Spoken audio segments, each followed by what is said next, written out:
بلوچ مجاهدینو د پاکستانی پوځ پیښ ویست، 12 پوځیان یې هلاک کړي.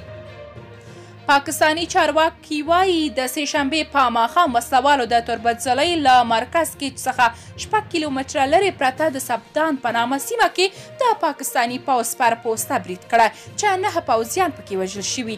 د بلوچستان د کورنیو چارو مشیر میرزیا لانګو ډیوه ته منلې چې په یاد برید کې د امنیتي ځواکونو 9 سرتیري وژل شوي او 2 ټپیان شوي دي.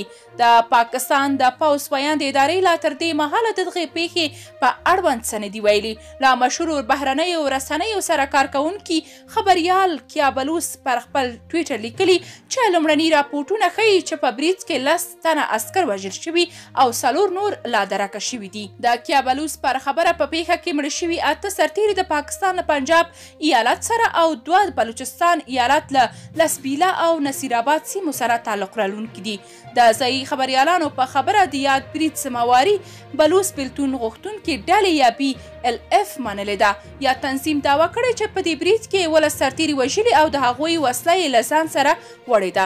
د بلوچستان کورنیو چارو مشیر میرزیا لانګو VOA ډیوه سره خبرو کې د 12 سرتیرو د وژلو دعوا رد کړې او وايي برید کې 9 عسکر وژل شوي او 2 نور وژل شوي دي.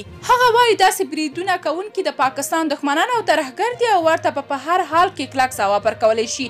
د روان کال د جنوري پر 21مه د پنجاب ایالت پر مرکز لاهور کې هم د یوې چاودنې په ترڅ کې 3 تنه وژل شوي او تر 100 زیات ټپیان شوي وو. د یاد برید سمواري نوې جوړه شوې بلوچ وسلوالې ډلې منلې وه.